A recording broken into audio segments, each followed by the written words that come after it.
Biar ku beritahu kalian sesuatu yang sangat penting. Aku mengidap akrofobia. Jika ini merupakan mimpi buruk bagiku, aku sama sekali tak ingin berada di sini.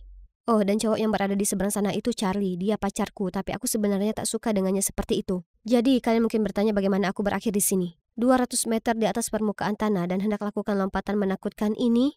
Nah, mari kita mulai dari awal. Hai, aku Luna. Cewek SMA 17 tahun dari kota kecil di New South Wales. Tumbuh besar, aku sangat ingin menyenangkan ibu tunggalku yang pekerja keras. Masalahnya, ia hampir selalu letih dan mudah marah. Jadi tak peduli apapun yang kukatakan atau kulakukan, biasanya selalu dianggap salah. Kalimat paling umum yang terucap dari mulutnya adalah, "Kalau kau ingin aku menyayangimu, kau harus jadi baik." Aku ingin ia mencintaiku lebih dari apapun di dunia ini, jadi kulakukan apa saja yang kubisa untuk menenangkan hatinya. Ini menyebabkan kebutuhan untuk membuat semua orang senang dan membuatku merasa takut dibenci oleh orang lain. Jika ku buat orang lain senang, maka mereka akan menyukaiku, ya kan? Jadi, kapanpun seseorang memintaku untuk mengerjakan PR-nya atau menggantikannya saat piket, maka kulakukan tanpa ragu. Dan jika muncul perdebatan atau situasi canggung, entah apa aku yang salah atau bukan, aku selalu minta maaf duluan. Pada umur 15, aku pindah ke Sydney sendiri untuk masuk SMA. Dan itulah saat aku ketemu Margo. Dia benar-benar kebalikanku, tapi ini tak menghentikan kami jadi teman baik. Dia itu mandiri, berani dan tak biarkan orang lain menekannya melakukan apapun yang tak mau dia lakukan. Haduh, andai aku lebih sepertinya, pasti aku bisa terhindar dari banyak masalah. Pernah kami dapat tugas kelompok di pelajaran biologi dan kebetulan aku sekelompok dengan cewek populer ini. Sehari sebelum tenggat waktu, mereka berdua mengirim pesan padaku, mengatakan mereka sakit dan memintaku mengerjakan bagian mereka. Ini tugas yang banyak untuk satu orang, tapi aku tak ingin mengecewakan mereka, jadi aku setuju. Tapi kemudian malam itu, saat aku sedang melihat-lihat Instagramku selama rehat sejenak setelah berjam-jam belajar, kulihat mereka datang ke suatu pesta. Apa? Jadi mereka bohong padaku supaya bisa keluar dan bersenang-senang dan meninggalkanku sendiri di rumah mengerjakan PR mereka? Astaga, ingin ku ambil pena ini dan melemparkannya tepat ke muka bebek bodoh mereka itu. Bagaimana bisa itu dianggap imut? Tapi siapa yang kuajak bercanda? Aku tahu betul aku takkan pernah bisa katakan pada mereka apa yang sebenarnya kupikirkan tentang mereka. Jadi ku ambil pena itu dan melanjutkan beban tugas yang dimaksudkan untuk 3 orang itu. Sendirian. Aku begadang semalaman dan minum 2 kaleng minuman energi, tapi itu tugas yang terlalu banyak bagi satu orang untuk selesai tepat waktu. Tugas kami atau sebaiknya ku sebut tugasku kena pengurangan poin karena pengumpulan yang terlambat. Yang entah kenapa membuat cewek-cewek populer itu marah. Apa yang sudah kau kerjakan? Bagaimana bisa kau kumpulkan tugasnya terlambat? Aku minta maaf, hanya saja mengerjakan semuanya sendiri terlalu berat untukku. Oh, yang benar saja. Kau punya seharian penuh untuk mengerjakannya. Itu semua karena manajemen waktumu yang payah. Tepat di saat itu, Margo muncul, entah dari mana, dan menyela kami. Jika kalian begitu peduli dengan nilai kalian, maka kalian pasti akan bantu Luna menyelesaikannya. Bukannya malah pergi ke pesta tak jelas. Bagaimana kalau kulaporkan kalian ke guru supaya mencoret nama kalian dari... Margo, cukup. Maaf, jangan pedulikan dia. Kemudian aku menarik Margo pergi. Meminta maaf pada mereka itu hal konyol untuk dilakukan. Itu bukan salahmu. Aku tahu ini bukan salahku, tapi tak ada gunanya membuat keributan, ya kan? Baiklah, kalau begitu, akan kubiarkan kau sendiri dengan semua masalah yang kau timbulkan sendiri. Aku tak peduli lagi. Oh tidak, aku tak bermaksud membuat Margo marah. Aku langsung minta maaf padanya. Dia satu-satunya sahabatku, lalu kuajak dia minum milkshake untuk baikan. Seminggu setelahnya, di hari klub sukarelawanku berdagang limun untuk menggalang dana amal anak-anak, aku tiba-tiba merasa sakit. Oh tidak, aku terus beritahu semua orang di klub betapa pentingnya acara ini, tapi sekarang aku yang akan absen. Betapa memalukannya, aku perlu tunjukkan ke mereka betapa tulusnya aku. Kukirim pesan ke ketua klub kalau aku sakit, tapi kalau klub begitu membutuhkanku, aku masih bisa usahakan berpartisipasi. Sekarang akhirnya aku bisa tidur. Sebelum aku sempat meringkuk di ranjang, dia mengirim pesan balik mengatakan betapa mereka butuh bantuanku. Jadi akan baik sekali jika aku bisa datang. Oh tidak, apa aku harus menyeret diriku yang demam ini ke sana? Tak tahu harus berbuat apa, aku minta saran Margo, tapi dia menggertakku. Kalau kau tahu kau tak bisa datang, kenapa menyarankan sebaliknya? Orang-orang akan selalu memanfaatkanmu jika kau biarkan mereka. Jadi bilang saja kalau kau sakit dan tak bisa datang. Lalu dia bilang klub musiknya akan ada acara makan malam malam ini. Tapi dia sudah putuskan akan menikmati sesi memanjakan diri malam ini. Jadi dia langsung beritahu mereka kalau dia sudah ada acara. Margot benar, jika aku lakukan seperti yang dilakukannya sejak awal. Aku tak perlu cari alasan untuk berkata tidak ke semua orang. Akhirnya aku kirim pesan ke ketua klub, aku takut menulari semua orang, jadi akhirnya aku tinggal di rumah. Lalu aku tertidur dan mendapati kekhawatiranku mengganggu mimpiku. Hari berikutnya aku merasa lebih baik. Jadi setelah kelas aku mampir ke klub. Tapi aku merasakan suasana aneh dari semua orang. Kemudian aku tanya ke ketua klub berapa banyak uang yang telah kami kumpulkan dari acara itu. Dia sungguh mengacuhkanku. Oh tidak, dia jelas masih marah padaku karena mengecewakannya. Aku terhanyut dalam lamunan saat tiba-tiba seseorang menepukku di pundak. Ku dengar kau sakit, apa kau merasa baikkan sekarang? Itu Charlie, salah satu anggota klub. Dia memberitahuku di hari aku sakit dia menawarkan diri mengambil alih semua tugasku. Jadi aku langsung mengajaknya makan malam untuk berterima kasih. Mungkin dia salah paham dengan niatan baikku, karena setelahnya dia menghujaniku dengan pesan, telepon, dan meme lebay. Tapi suatu hari, sementara kami jalan berdua, Charlie tiba-tiba berhenti dan meraih tanganku. Luna, kita sudah saling kenal cukup lama. Kurasa ini waktunya untukku mengakui perasaanku. Aku menyukaimu. Maukah kau jalan denganku? Oh ya ampun, apa yang baru dikatakannya? Aku berdiri di sana kebingungan. Maksudku, aku menyukainya, tapi sebagai teman. Tapi saat kulihat tatapan penuh harapnya, nuraniku mulai menyiksaku. Dia cowok yang baik. Jadi bagaimana bisa aku katakan tidak padanya? Pada akhirnya aku paksakan tersenyum, lalu mengangguk setuju. Perasaanku padanya akan tumbuh seiring waktu, ya kan? Tapi sayangnya jawabannya adalah tidak. Sebenarnya sejak kami mulai pacaran, kudapati diriku jadi kurang suka padanya dibanding sebelumnya. Dia lakukan banyak hal yang menggangguku, seperti saat dia bersikeras kami kenakan baju pasangan ke sekolah. Ya, kaos berslogan He's mine, she's mine terletak di atasnya. Itu seharusnya sudah ditinggalkan tahun 2010. Dengan sombongnya dia mengantarkanku berkeliling sekolah dan tak peduli dengan gelak tawa dan tudingan ke arah kami. Andai bumi bisa terbelah dan menelanku langsung. Malam itu, melihat betapa muaknya tampangku, Margo bertanya padaku apa semuanya berjalan baik antara aku dan Charlie. Jadi ku bilang semuanya, kukira dia akan marah padaku lagi, tapi yang mengejutkan, dia hanya menghela napas dan menyuruhku memberitahu kebenarannya dengan putus dengan Charlie sebelum semuanya jadi terlalu serius. Itu cara terbaik untuk mencegah kami berdua terluka. Dan juga aku dengar banyak hal buruk tentang Charlie. Orang bilang dia itu tak menentu. Sebaiknya kau akhiri ini sesegera mungkin. Ya, Margo benar. Lain kali kulihat Charlie, aku akan akhiri ini sekali untuk selamanya. Ternyata aku tak harus menunggu waktu lama, karena di minggu sore Charlie datang menjemputku untuk kencan kami. Dia bilang punya kejutan untukku, dan aku akan menyukainya. Oke, sepertinya dia sudah melakukan banyak upaya, jadi mungkin paling baik jika kutunda memutuskannya hingga perjalanan pulang. Hampir sampai. Mendengar apa yang Charlie katakan, kulihat keluar jendela. Oh ya Tuhan, apa itu tempat bungee jumping? Jadi, singkat cerita, disinilah aku. 200 meter di atas permukaan tanah, kakiku gemetaran seperti daun dan jantungku berdebar tak karuan. Aku hendak menangis ketakutan ketika tiba-tiba ku dengar musik romantis diputar di belakangku. Aku menoleh, melihat Charlie berlutut dengan satu kaki. Di belakangnya ada staf bermata jeli yang membawa mawar dan lilin sambil bergoyang mengikuti musik. Apa yang terjadi? Aku tahu kita masih SMA, tapi jangan khawatir, kita bisa menunggu sampai kelulusan. Luna, maukah kau menikah denganku? Apa? Apa aku tak salah dengar?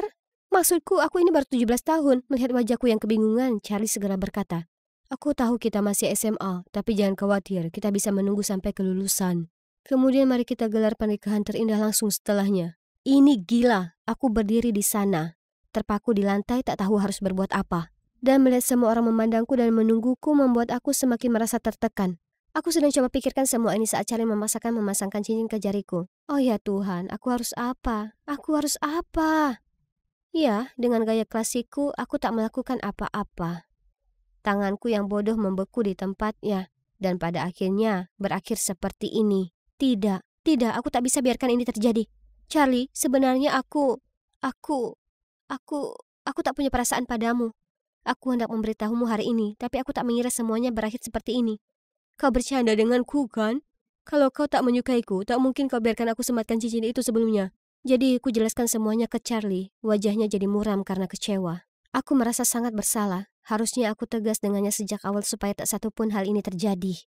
Kita masih bisa berteman, ya kan? Aku bertanya, tapi Charlie menjawab bahkan tanpa menatapku. Kalau kau tak menyukaiku, lalu kenapa memberiku harapan? Ada apa dengan nada tanpa emosi itu? Kurasakan dia berubah menjadi orang yang benar-benar berbeda. Takut, aku terdiam. Tak berani mengucap sepatah kata pun. Aku akan pulang sebentar lagi dan jauh dari suasana menyesakkan ini. Tapi saat Charlie mengemudi, kuperhatikan bagaimana keadaan sekitar jadi makin asing dan asing. Ini jelas bukan jalan menuju asrama. Akhirnya mobil berhenti di sebuah lokasi konstruksi terbengkalai. Luna keluarlah dari mobil. Merasakan nada bicaranya yang marah, aku lakukan seperti yang dikatakannya. Kau bisa tinggal di sini sampai kau tahu bahwa kita ditakdirkan untuk satu sama lain. Lalu teleponlah aku. Aku memandang ngeri saat dia berkendara pergi dan meninggalkanku di sana. Aku sendirian, entah di mana. Panik, ku telepon Margo untuk minta tolong. Tapi segera saat dia mengangkatnya, ponselku mati. Ku jelajahi daerah itu, tapi tempatnya benar-benar terpencil. Apa mungkin aku terjebak di sini selamanya tanpa diketahui seorang pun? Sudah hampir larut, aku hampir tak makan atau minum apapun seharian dan rasanya seperti tak ada harapan. Aku menangis dan kemudian semuanya menjadi gelap di sekelilingku. Aku terbangun karena lampu yang terang di rumah sakit. Margo langsung memelukku, kemudian menjelaskan apa yang terjadi. Ternyata malam itu setelah aku menelponnya, dia memeriksa lokasiku di Snapchat dan melihat kalau aku berada di tempat terpencil. Merasa ada yang tak beres, Margo dan manajer asrama pergi mencariku dan membawaku ke rumah sakit. Charlie ditindak dan diskors selama sebulan atas masalah yang ditimbulkannya. Setelah pengalaman mengerikan itu, aku bicara panjang lebar dengan Margo. Dia menenangkanku, menyemangatiku, dan berkata kalau sepertinya hasratku untuk menyenangkan orang lain berakar pada trauma masa kecil. Mungkin itu karena kata-kata ibuku, kalau kau ingin aku menyayangimu, kau harus jadi baik. Itu yang membentuk karakterku sekarang. Aku tak bisa terus biarkan masa laluku menguasaiku. Jadi di musim panas, saat aku pulang menemui ibu, bersama kami tuangkan perasaan kami dan hadapi masalah kami.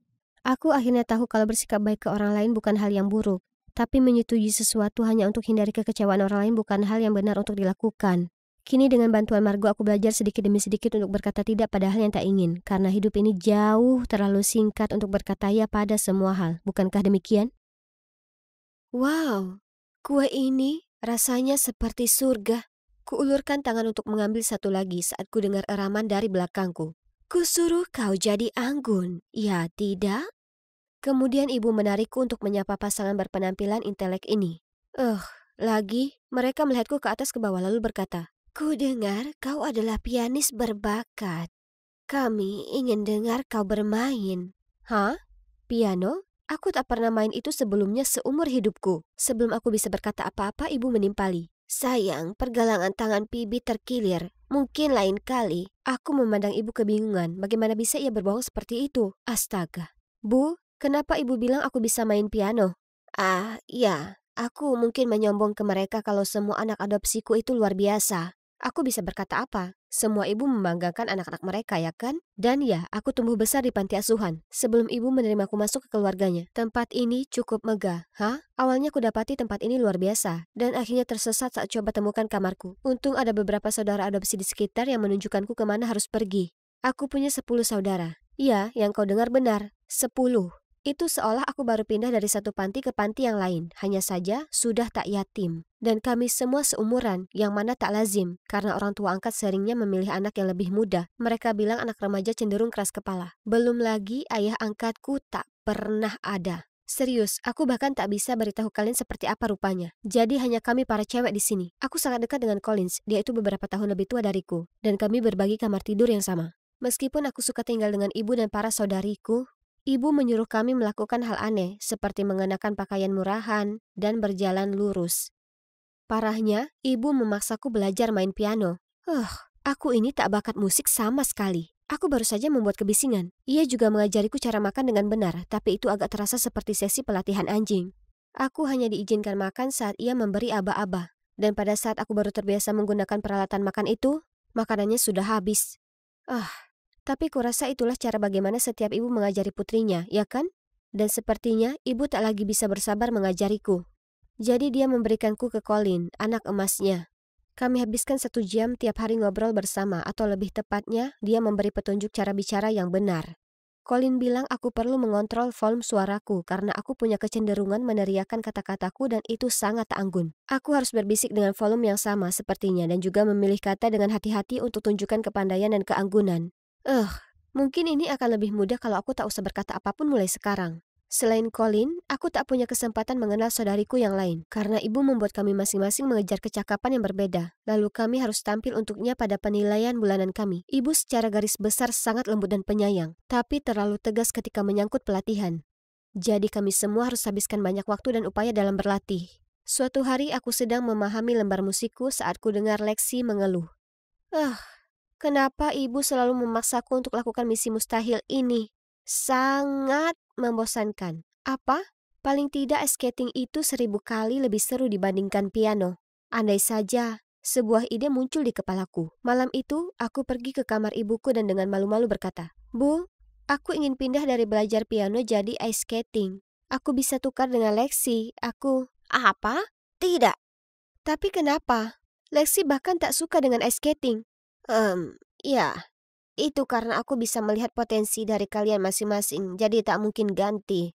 Kesal, aku kembali ke kamarku dan mulai mengeluh ke Collins. Tapi dia pikir kalau itu bukan masalah besar. Ibu tahu apa yang terbaik untuk kita. Nah, itu aku tak yakin soal itu. Karena kami bahkan tak bisa pergi sekolah.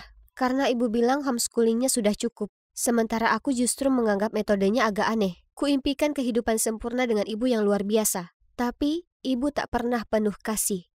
Tak peduli berapa lama kami belajar atau berusaha mengasah hobi pilihan kami, dia tak pernah memeluk atau memuji kami.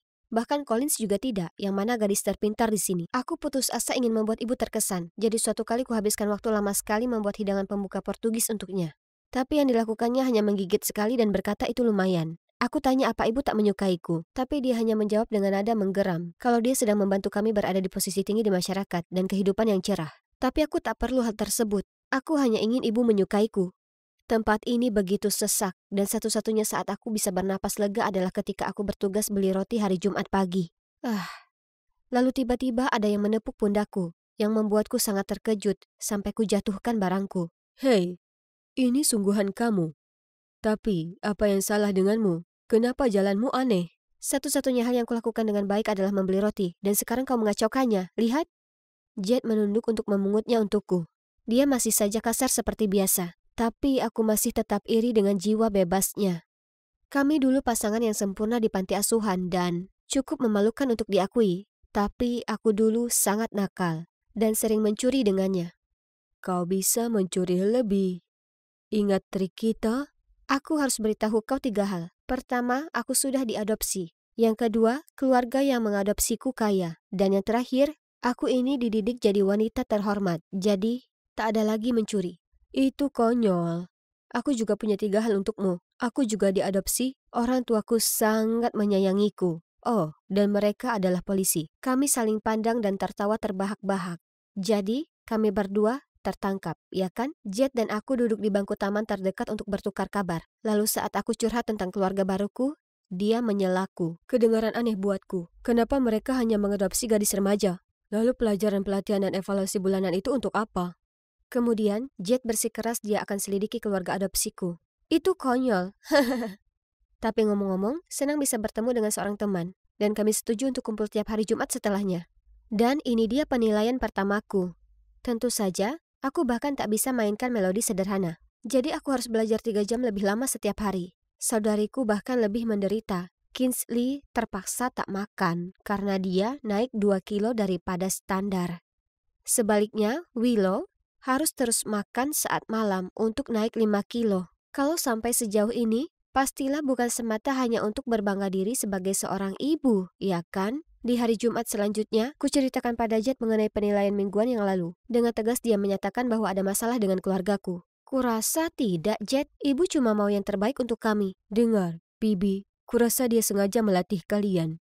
Masing-masing dari kalian harus jago di bidang tertentu, sama seperti pesanan belanja. Pesanan? Jangan berlebihan. Kau tahu daging Kobe? Sapi disuruh mendengarkan musik, diberi minum bir, dan dipijat. Tapi pada akhirnya, kau tahu apa hasilnya? Oh tidak, apa itu demikian adanya? Ibu selalu bilang kalau dia ingin memberi kami yang terbaik dalam hidup selama kami bekerja keras.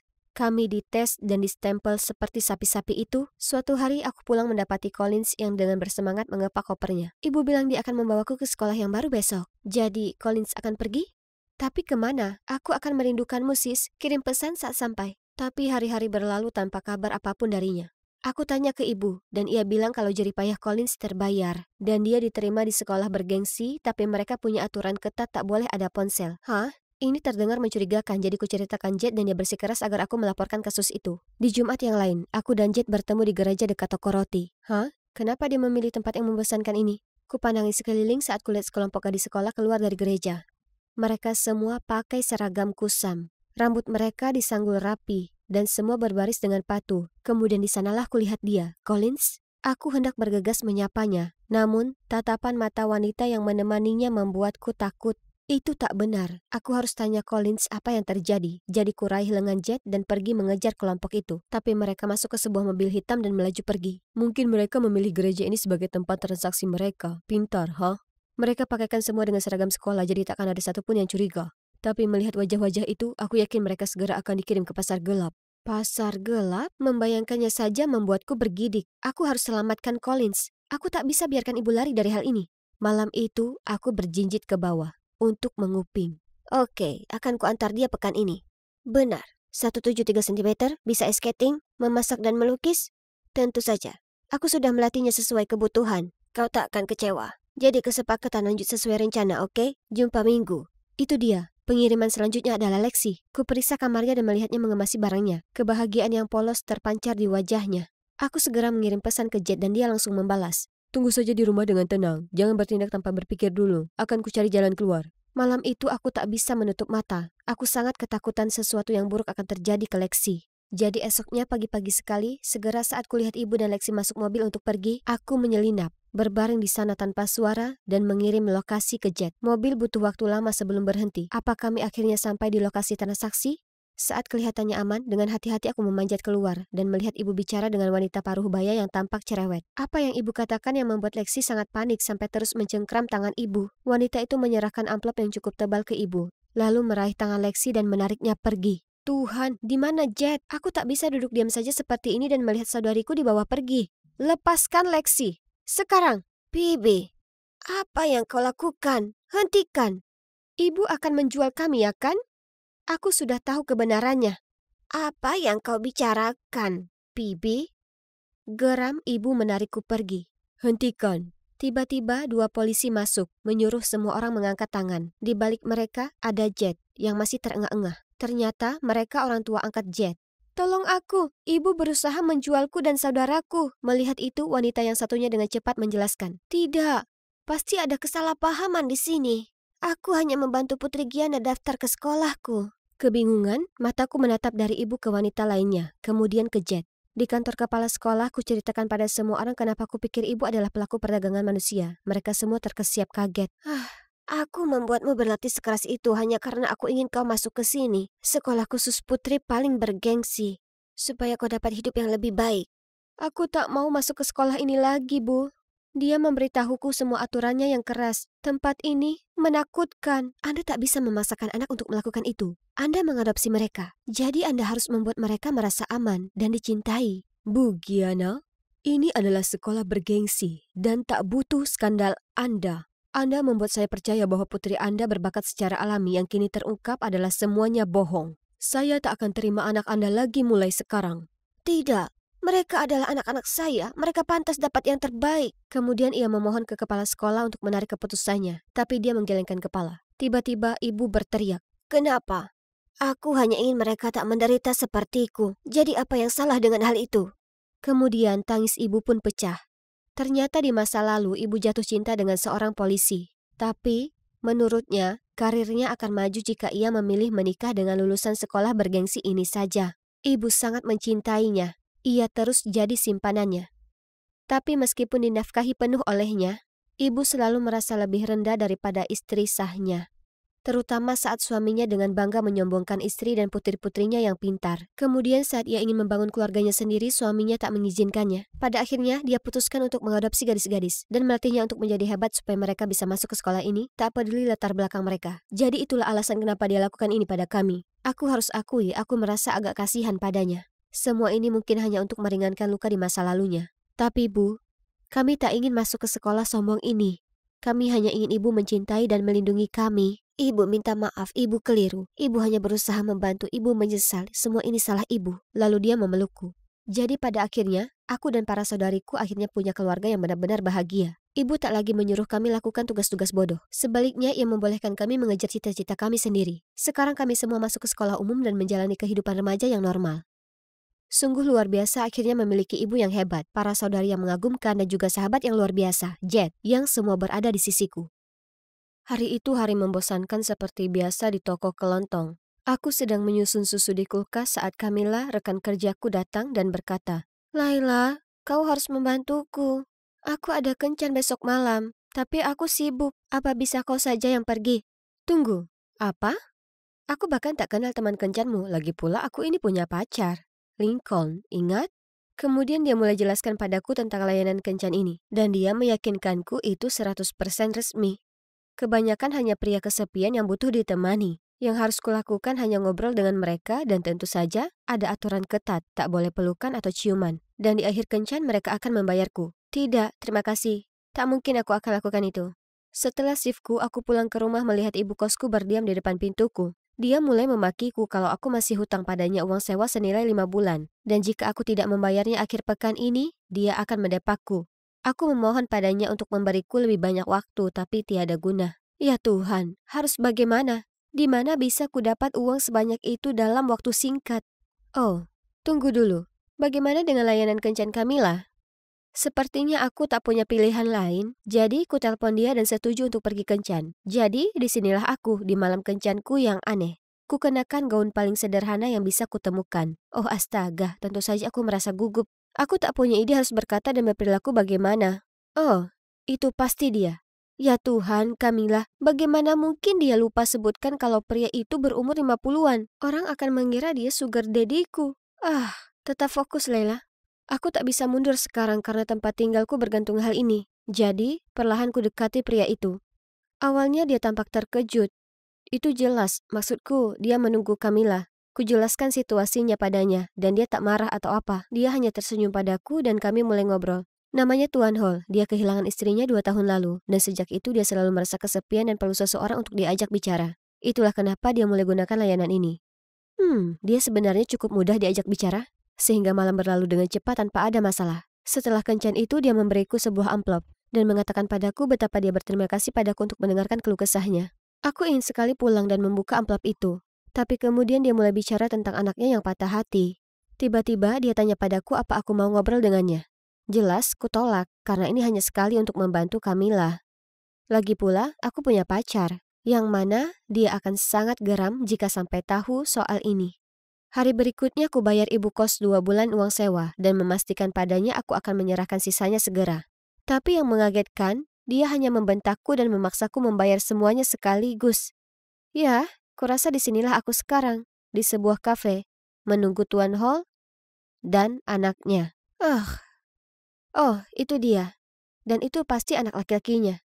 Astaga, bisakah dia terlihat lebih kesal lagi? Hai, aku Laila, senang bertemu denganmu. Tak usah repot. Aku hanya di sini karena ayah memaksaku. Jadi kita akan segera selesaikan saja. Lela, terima kasih sudah datang. Ini putraku Leon. Tolong jangan ambil hati perilakunya. Kemudian Tuan Hall tinggalkan kami sendiri. Astaga, Leon ini sulit sekali. Setiap pertanyaan yang kuajukan, dia cuma angkat bahu dan mendengus. Lalu akhirnya dia bicara. Dengan sinis berkata, "Jadi, Leila, kuharap uangnya sepadan." Apa? Sungguh tak sopan. Lalu dia melanjutkan, "Kau pasti putus asa. Apa kau tak malu pada dirimu sendiri?" Dia orang terkasar yang pernah kutemui. Tapi, ya, aku putus asa butuh uang. Jadi kuhela napas dalam-dalam, lalu mulai cerita padanya tentang diriku. Saat waktu habis, kuucapkan selamat tinggal padanya dan pergi. Sungguh pengalaman yang tak mengenakan, tapi paling tidak itu terakhir kan? Salah, karena Tuan Hall memintaku bertemu dengannya beberapa kali lagi. Siapa aku untuk membantah? Maksudku aku butuh uangnya. Tapi Leon mulai membuatku jengkel karena yang dia lakukan hanya menyenderkan badan di kursi, menyeruput minumannya, dan tak berkata apapun. Jadi, aku yang harus bicara terus. Aku mulai cerita padanya semua hal. Tentang masa laluku, keluargaku, dan teman-temanku, dan bahkan rencana masa depanku. Dan Leon hanya duduk di sana mendengarkan semuanya. Untungnya akhirnya selesai. Lalu Tuan Hall membayarku, jadi aku tak harus bertemu Leon lagi. Karena beberapa minggu terakhir disibukkan dengan kencan bersama Tuan Hall dan putranya, aku tak sering bertemu dengan Lincoln. Jadi, di akhir pekan, kuundang dia datang ke tempatku dan masak untuknya. Kami duduk di sofa sambil nonton film saat Lincoln berkata dengan nada serius, "Leila, kita perlu bicara." Tapi tiba-tiba ponselku berdering. Itu Tuan Hall. Aku segera ke balkon untuk mengangkatnya. Dia ingin aku jadi pasangan Leon di pernikahan putra tertuanya. Dan dia mau membayar double. Itu kedengarannya mengerikan. Tapi selain uang sewa, aku juga harus bayar biaya kuliah dan makan. Dan gajiku yang tak seberapa dari toko kelontong tak cukup untuk menutupi semuanya. Jadi, dengan enggan aku setuju. Saat aku balik ke dalam, kutanya Lincoln apa yang dia ingin katakan padaku. Dengan ragu dia berkata kalau dia harus melakukan perjalanan bisnis selama 2 minggu. Ya, mungkin itu yang terbaik, supaya aku bisa pergi dengan Leon tanpa khawatirkan pacarku. Aku sangat merasa bersalah. Aku janji ini akan jadi yang terakhir kali aku mau melakukannya. Leon datang menjemputku, dan segera saat dia melihatku memakai gaunku, dia bersikeras aku tak bisa pakai gaun jelek itu. Dia sangat tak sopan. Ku bilang aku tak punya lagi yang pantas. Lalu diantarnya aku ke dress butik, lalu menyuruh staf ambilkan aku gaun tercantik di toko untuk ku coba. Oh ya ampun, itu memukau. Aku takjub saat kulihat diriku di cermin. Ya, aku jelas tampak luar biasa memakainya, dan Leon pasti juga berpikir begitu, karena dia tak bisa alihkan pandangan dariku. Sayangnya aku tak sanggup beli. Tapi sebelum bisa kucegah, dia langsung pergi dan membayarnya. Sungguh mengesalkan. Aku sedang duduk di gereja menunggu acara pernikahan mulai, saat Leon mulai menggoda beberapa gadis. Syukurlah Lincoln tak seperti si brengsek itu. Kemudian semua orang duduk dan pernikahan dimulai. Mempelai pria berjalan ke altar dengan setelan jas mewah. Astaga, pasti senang jadi orang kaya. Tapi bukankah itu? Apakah itu Lincoln? Lincolnku? Mata kami bertemu dan dia terlihat sama kagetnya denganku. Tapi bukannya lari padaku dan jelaskan semuanya?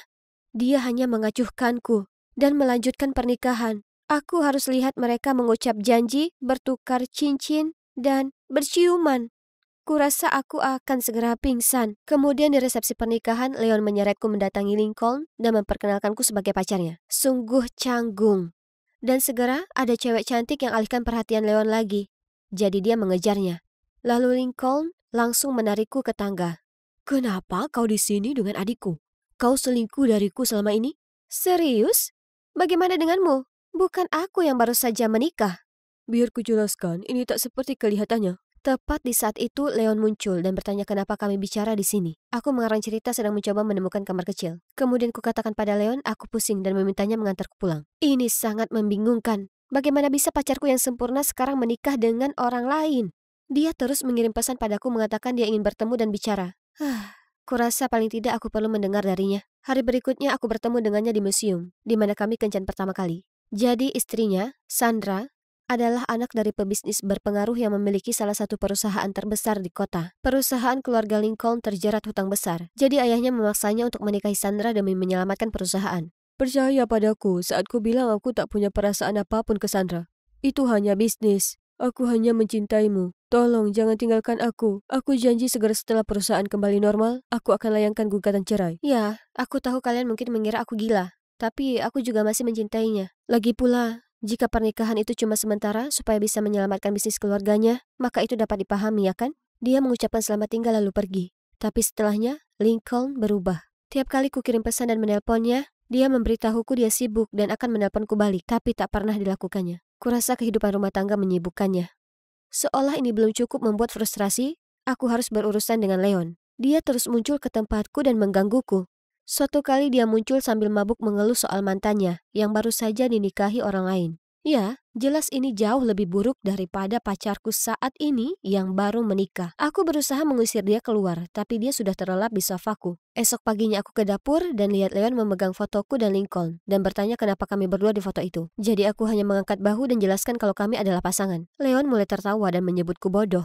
Kami bertengkar dan akhirnya kusuruh dia pergi. Aku tak peduli apa yang difikirkan orang lain. Aku percaya pada Lincoln. Lalu beberapa hari setelahnya, aku sedang berjalan keluar kampus saat kulihat Tuhan Hall menungguku. Dia menghela napas sebentar lalu berkata, "Akan ku persingkat ini. Menjauhlah dari Lincoln. Dia sudah menikah sekarang. Leila, aku suka padamu. Tapi jika kau berusaha mengacaukan pernikahan Lincoln, aku tak segan membuat semuanya rumit buatmu."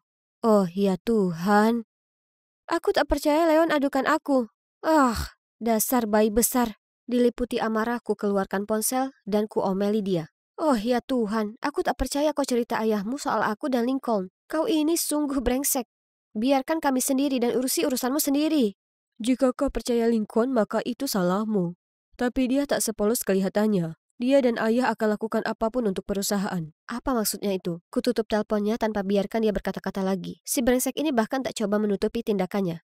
Aku tak bisa biarkan saja mereka melakukan ini. Aku harus berjuang untuk kami. Jadi keesokannya, aku langsung menuju ke kantor Tuan Hall, meski sekretarisnya berusaha menghentikanku. Kukatakan langsung di depannya kalau aku tak akan pernah menyerah pada Lincoln kendati ancamannya. Dan apa Anda tahu? Memaksa anak Anda menikah demi selamatkan perusahaan berarti Anda pengecut. Tuan Hall tertawa terbahak-bahak. Nah, apa yang terjadi selanjutnya jauh dari kata lucu. Ternyata itu ide Lincoln untuk menikahi Sandra. Leon benar. Mereka berdua akan lakukan apa saja untuk perusahaan. Ada lagi, Leon tak beritahu Tuan Hall soal Lincoln dan aku. Dia lihat kami bicara di pernikahan. Jadi dia sewa orang untuk menyelidiki kami. Aku benar-benar keliru tentang Leon. Tepat di saat itu Lincoln masuk dan mematung saat melihatku. Leila, apa yang kau lakukan di sini? Kau pembohong. Aku tak percaya aku percaya padamu. Tolong dengarkan aku. Ku ambil es kopi dari meja Tuan Hall dan menyiramnya di wajah bohong Lincoln. Kita putus. Diliputi emosi dan perasaan seperti orang yang bodoh sekali, aku segera ke bar terdekat untuk meredakan kesedihanku. Aku hendak menenggak gelas keempat ketika ada tangan menghentikanku. Bisakah Lincoln tinggalkan aku sendiri? Tapi saat aku mendongak itu Leon. Kenapa kau sangat baik padaku? Maksudku, aku menyalahkanmu karena mengadu ke ayahmu. Kau harusnya membenciku. Karena aku menyukaimu. Aku merasa ruangan itu berputar saat mendengar kata-katanya. Kemudian semuanya perlahan jelas. Leon sangat terpukul saat pacarnya putus dengannya. Dan ketika dia tahu dia lakukan itu untuk bisa bersama kakaknya. Ya, kalian mendengarku dengan benar. Mantannya itu tak lain adalah Sandra. Awalnya Tuan Hall memaksa Leon menikahi Sandra demi perusahaan. Meskipun Leon tergila-gila dengannya, dia tak mau menikahinya berdasarkan ketentuan itu. Lincoln tak sengaja dengar percakapan mereka. Jadi untuk dapatkan kepercayaan ayahnya, dia memikat Sandra dari Leon. Oh ya Tuhan, keluarga ini gila. Aku tak ingin terlibat apapun dengan mereka lagi. Jadi kutolak perasaan Leon. Langsung lari keluar dan benar-benar putus hubungan dengan mereka semua. Jadi sekarang bagaimana? Nah, aku lulus bulan lalu. Jadi setelahnya, kusimpulkan aku perlu awal baru di kota baru yang cerah. Sejauh ini semua baik, aku punya pekerjaan baru yang kuidamkan. Dan senang sekali mengetahui aku tak akan bertemu dengan si brengsek Lincoln atau ayahnya. Aku tahu apa yang kalian pikirkan. Bagaimana dengan Lincoln? Ya, suatu hari, aku sedang jalan keluar dari apartemenku. Ketika kulihat wajah yang tak asing. Ya, itu dia. Ternyata saat Leon dengar kalau aku pindah ke kota lain, dia juga pindah. Menurutku itu manis bahwa dia berniat meninggalkan keluarga, teman, dan pekerjaannya hanya untuk bersamaku. Mungkin ini waktunya untuk perlahan membuka hati untuknya. Bagaimana menurutmu? Ya, waktu yang akan menjawab. Sayang sekali ceritaku harus berhenti di sini.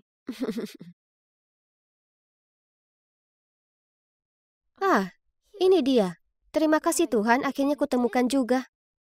Cosmic Jazz? Siapa Jazz? Aku Jen.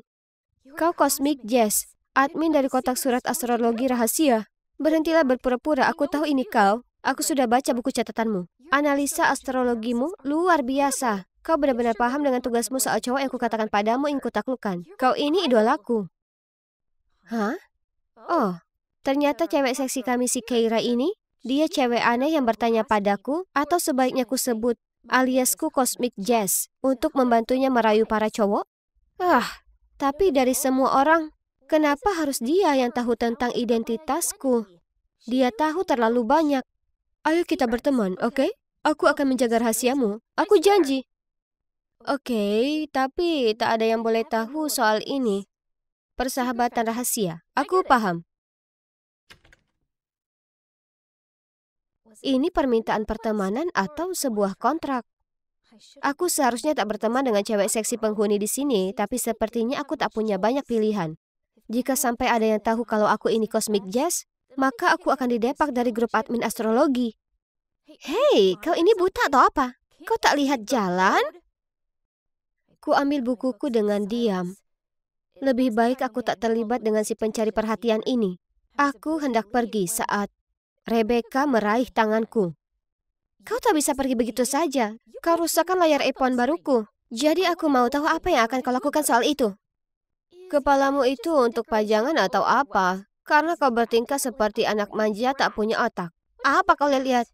Kau tak tahu siapa aku. Dan kenapa kau memutar matamu? Keira tak berhenti di sana. Saat dia sudah selesai mengejek Rebecca, dia membuatnya berlari menangis. Kemudian Keira mengedip padaku dan berjalan pergi. Cewek Leo imut dan terkenal mau berteman denganku. Kurasa itu bukan hal yang buruk, ya kan? Di balik tampilan luarnya yang kompetitif dan kurang ajar, Keira itu sebenarnya cewek yang hangat dan optimis. Tapi tak heran, Karena Leo biasanya sangat tulus dan berdedikasi. Dia bahkan memberiku gaun putih cantik ini, hanya karena dia bilang itu cocok dengan warna kulitku. Oh tidak, sekarang aku mengacaukannya. Dasar botol saus bodoh. Aku bergegas ke kamar mandi, mencoba membersihkannya. Jasmine, beri aku batang sabun itu. SOS! Ini. Oh ya Tuhan, apa? Melalui tirai kulihat bayangan seorang cowok jangkung sedang mandi. Kau harusnya berhenti merangsek masuk ke kamar mandi seperti itu. Kita ada penghuni baru. Dia... Tunggu, bisakah aku selesaikan dulu di sini sebelum kita berkenalan secara resmi? Jasmine minta maaf padanya, lalu menyeretku keluar dari sana. Ternyata itu Mark, teman sekelas kakakku David. Dan dia akan tinggal bersama kami sementara dia menyelesaikan program magangnya. Mark berjalan keluar dari pancuran tak lama setelahnya. Dan, ya Tuhan, dia sangat menawan. Lihatlah kulit kecoklatan itu, otot yang terlihat, dan senyum yang cerah. Terima kasih semesta. Dia perkenalkan dirinya, tapi telingaku berdenging, dan aku tak bisa mendengar apapun. Cupid sudah menyerangku. Dia bahkan membantuku membersihkan saus tomat di seluruh karpet dan lantai dapur. Sungguh laki-laki yang baik. Lalu saat suasana sudah mulai tenang, aku menyelinap ke kamar David dan mencari-cari di sekeliling. Mencoba temukan lebih banyak informasi mengenai temannya yang seksi ini. Lalu itu dia, Mark lahir di tanggal 22 Mei. Jadi dia itu Gemini. Hadiah sempurna bagi cewek Aquarius. Aku pergi ke sekolah dengan langkah ringan. Oh, sungguh hari yang indah. Dengan cepat aku berbaris saat ku dengar peluit pelatih. Kabar yang beredar adalah kami punya pelatih basket baru yang sangat tampan. Oh, ayolah. Bagaimana bisa ada pelatih yang tampan? Tapi... Oh, ya ampun. Itu sulit dipercaya. Mark, cowok Gemini impian yang berasal dari rumahku itu, adalah juga pelatih baruku. Bukti apa lagi yang kuperlukan kalau ini merupakan takdir? Sepulang sekolah, aku hendak cerita ke Keira tentang takdirku ini. Ketika dia memberi info mengenai target barunya, si cowok Taurus. Ini kali kedua dalam sebulan. Aku hendak menceramahinya, tapi kemudian dia menyogokku dengan buku Jan Spiller baru. Jadi, ku periksa tabel kelahiran mereka. Menarik. Setelah begitu banyak usaha yang gagal, Keira mungkin telah menemukan pasangan yang tepat. Tapi setelah seminggu berusaha membuat cowok ini terkesan, Keira gagal total. Cowok Taurus ini tak suka dengan antusiasmeku. Aku tak paham. Aku sudah tunjukkan betapa baiknya aku membantu orang lain. Dan aku bahkan mengganti gayanya untukku. Aku sungguh mencoba pakai gaun vintage selutut yang bau seperti kapur barus itu. Dan dia bahkan tak melirikku sekalipun. Biar ku periksa. Aku tak paham kenapa ini bisa salah. Oke, biar ku ambil beberapa camilan. Ku hitung ulang dan menggambar bagan, tapi masih belum bisa memecahkannya. Mungkin dia sudah punya pacar? Atau mungkin dia tak tertarik perempuan? Dalam kasus ini aku tak bisa membantu sama sekali. Hanya bisa menutup kasus Leo Taurus ini dan membuka cerita cinta Aquarius Gemini. Ku bolak-balik baganku dan Mark. Kami sangat cocok. Lalu ku gambar saja bentuk hati melingkari potretnya dan menempelkannya. Aku punya berita mengejutkan, Jen. Jeritan Keira yang menusuk membuatku tersentak. Kenapa ada guru olahraga di lantai bawah rumahmu sedang bicara dengan Jasmine? Oh, dia tinggal di kamar David untuk sementara waktu. Apa? Kenapa kau tak cerita padaku berita panas itu? Tunggu, itu buku catatanmu? Jangan bilang itu Mark, oke? Dengan cepat aku berbalik untuk mengambil buku itu, tapi Keira lebih cepat. Jadi, kau juga suka Mark. Itulah kenapa kau memberiku nasihat untuk jadi idiot di depannya, ya kan? Hah? Cowok Taurusmu itu Mark? Tentu saja, aku tak tahu itu.